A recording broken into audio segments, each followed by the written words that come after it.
Evening. And welcome to the Village Chapel for this very special evening.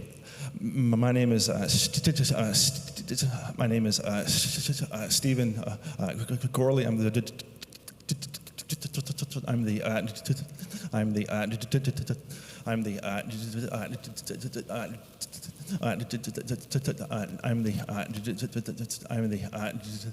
director of music here, and I'm especially excited for the opportunity to invite an in-person audience. You are the first in-person audience to a concert since March 2020.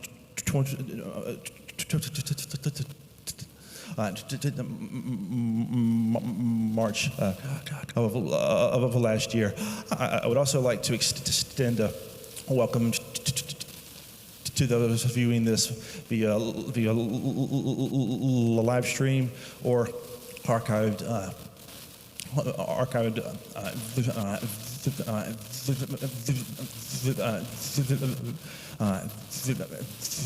video. I would ask you to join me at this time in checking your cell phones, pagers, or alarms that may make a noise and turning those to the off, silent, or vibrate positions. On the back side of your programs, you will find a list of dates for our 2021-2022 concert season, which is the 8th season of our music series. That kicks off on Sunday, September 26th, here at 4 p.m. With a good old-fashioned hymn sing. So please make plans to join that. At the entrance and rear of the building, you will see places to leave an offering. If you do feel so moved to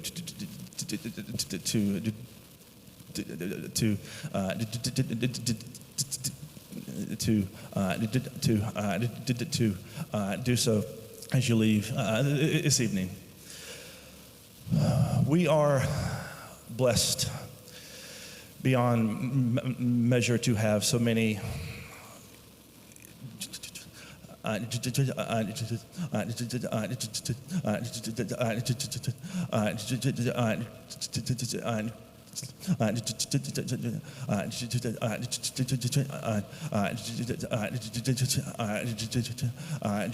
generous souls here in our midst at the chapel. I did not have the pleasure of knowing David Coker, though many of you here did, and I have been blessed and fortunate to know him through your memories. He was, as many of you know, a long-standing member of this church and of our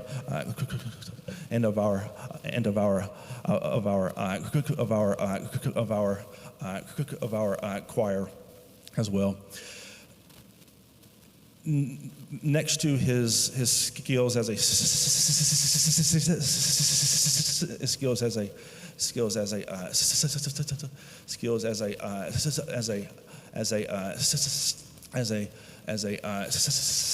singer, or his skills as a pianist, and many of you had the opportunity to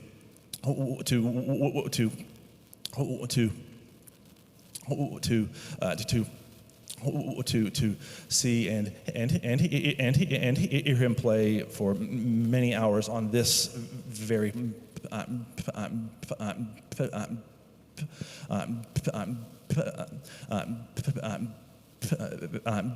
piano.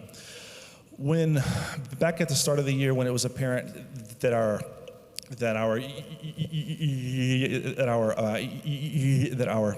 Yamaha C7 piano, which normally resides in here, needed to be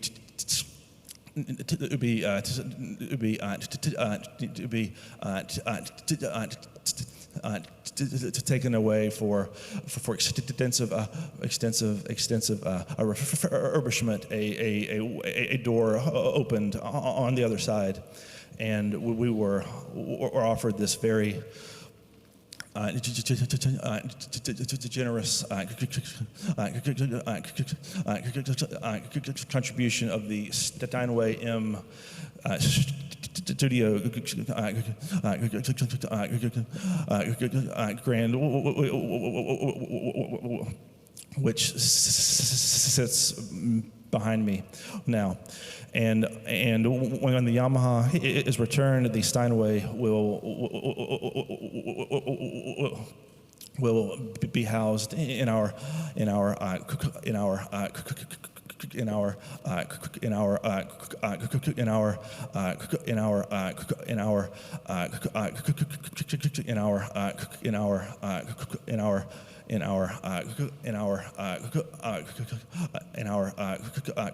choir rehearsal room, where it will fittingly serve as a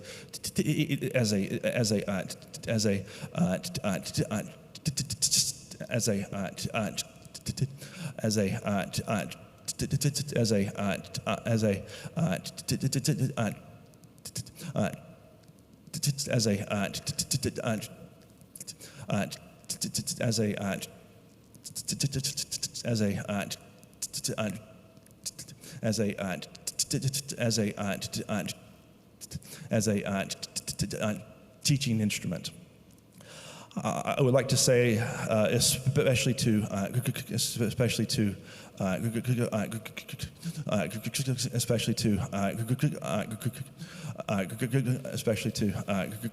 Grace, how humbled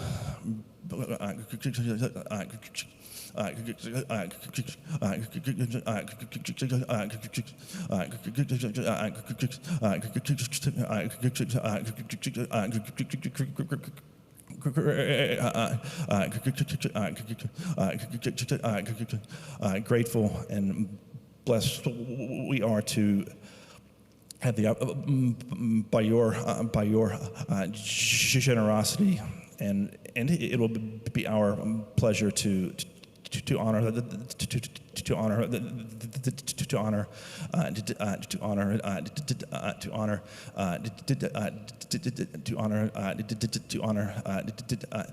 David's memory. When faced with the opportunity to present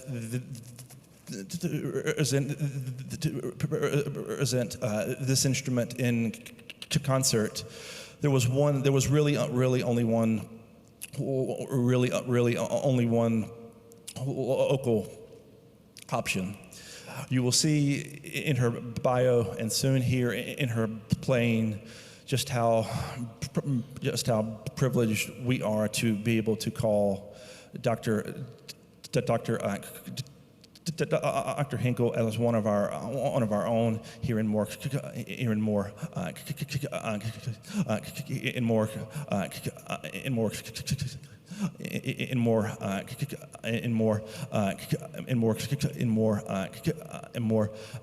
county. So without further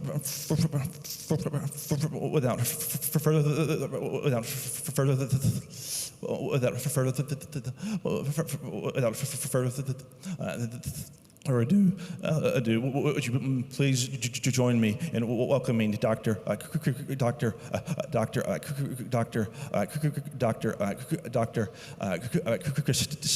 Kristina Henckel.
Thank you. Thank you so much. Good evening, everybody, and thank you for joining me in a celebration of this wonderful instrument donated by this wonderful family. Thank you so much. It's such an honor to be able to perform the dedication concert for this magnificent church, for this magnificent piano. When I was planning my program for tonight, I felt it was important to choose pieces that truly highlight the piano as an instrument. And I immediately went to works written by pianist composers, those who had a profound impact on the development of the instrument and or the pianism, the way we play the instrument. So you all know what the lineup is because you have your little programs, but for our viewers online that are in their living rooms, here is the lineup for tonight. Frédéric Chopin, Ludwig van Beethoven, Bedřich Smetana, and Franz Liszt. When one thinks of piano, the name Frédéric Chopin, the Polish composer of the 19th century Romantic era, comes to mind. His Versus, Opus 57, which is essentially a lullaby, was the opening piece, and I hope you really enjoy that. But what is unique about Chopin's affiliation with piano is that piano was truly Chopin's instrument, and 99% of his compositional output is for a solo piano, about 230 pieces. Chopin completely understood the strengths and weaknesses of the instrument, of the mechanics of piano, and used that as a guideline to compose for the instrument. He also greatly impacted the advancement of piano technique and is regarded a creator of a playing style that is essential for all pianists since the 19th century. But Chopin would not be able to create such masterful piano repertory if it was not for Ludwig van Beethoven. His piano sonata in F minor, opus 57, Appassionata, is next on the program. As much as Beethoven loved the piano as the means to express his most personal musical thoughts, he was infuriated by the lack of keys. He only had 5 octaves. We have 8.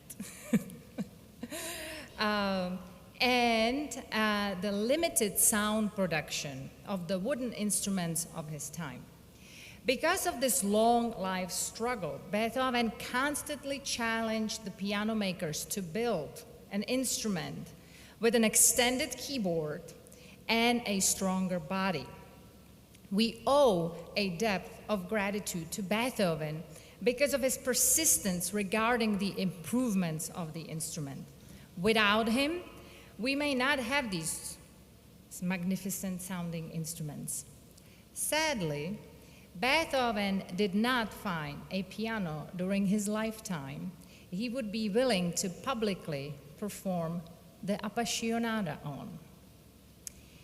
Just imagine how thrilled he would have been if he was here right now, performing for you, obviously not listening to me. Well, I'm going to step in tonight. And just to give you a little bit of information about what you're going to hear and what you're going to experience with me. Appassionata is one of the most compelling, significant, and also dark among Beethoven's 32 piano sonatas. It was a product of the same intensely visionary creative period as the Eroica Symphony and his Fidelio opera, and did just as much to revolutionize its genre. According to Beethoven's pupil, Carl Czerny, Beethoven considered it to be his greatest sonata prior to his last three sonatas, which are considered the absolute peak of the piano repertory of all times. Incidentally, the Appassionata name, while certainly appropriate, was conferred posthumously by a publisher. The Appassionata features three movements. First one is Allegro assai, second is Andante con moto, Allegro ma non troppo is followed as a third movement, is about 20 minutes with second and third movements played attacca, meaning with no pause in between. Please enjoy.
it's not the end of the concert. Okay.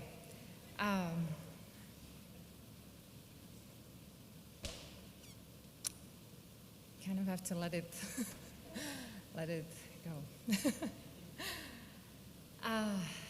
In the Czech Republic, Bedřich Smetana's piano compositions represent an essential source of repertoire for all levels of piano study.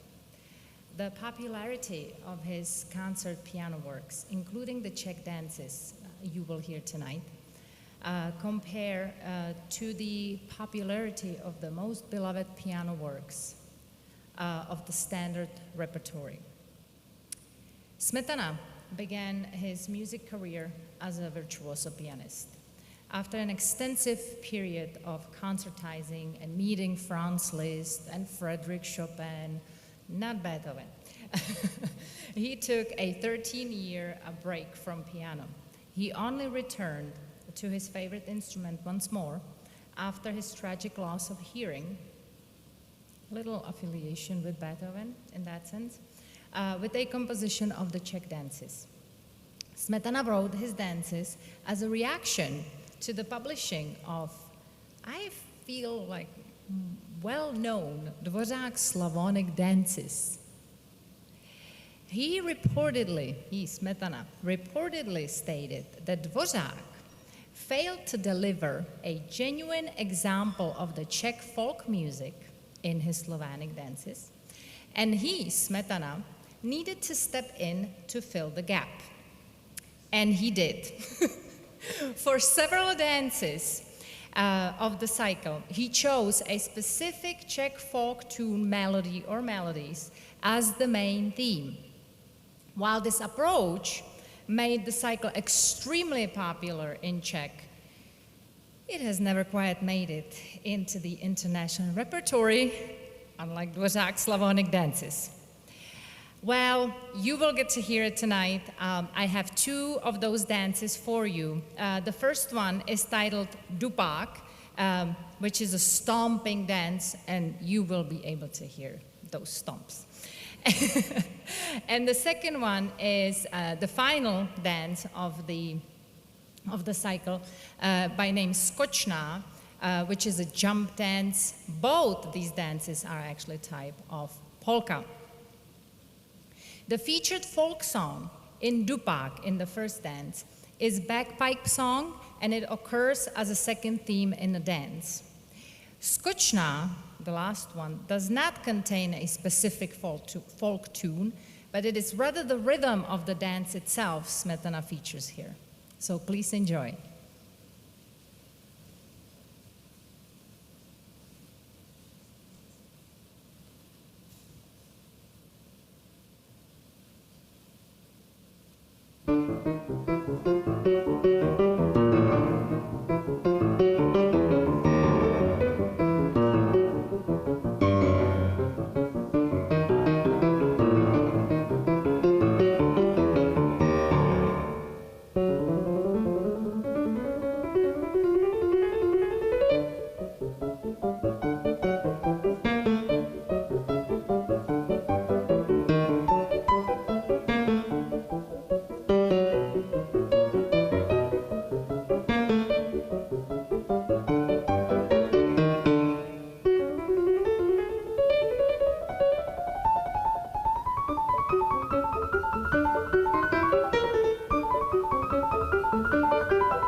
All right, let's conclude the fun.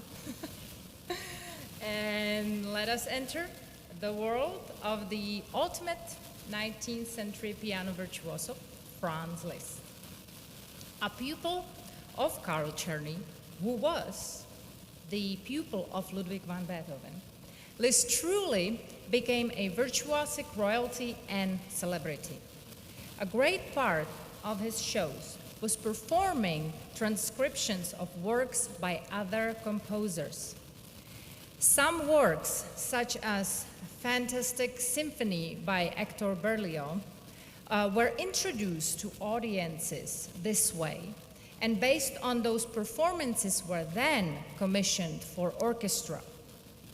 Liszt really invested a great amount of creativity when writing transcriptions, and some of them yield results that were often more inventive than what Liszt or the original composer could have achieved alone. Amongst those examples is the Rigoletto paraphrase on themes from Verdi's opera Rigoletto. In this case, Liszt was not helping the production of the opera which was already famous at the time, as Rigoletto paraphrase is based on arguably the most famous quartet in the history of opera. However, he created a spectacle and a true showstopper. Particularly significant is the unique way in which Liszt unifies the juxtaposition of extreme contrasts, the Duke's ardent declaration of love, Madalena's prattling rejection, the grief-stricken cantilene of Gilda, and Rigoletto's furious parlando, as in Verdi's original. This will happen towards the end of the piece. And I will just show you a little bit, so you're ready for it. And I hope you will enjoy the entire piece afterwards. Before I show you or play for you, perform for you the Rigoletto paraphrase, I would like to thank you for the opportunity to play this magnificent instrument and the opportunity to share this beautiful music with you tonight. Thank you.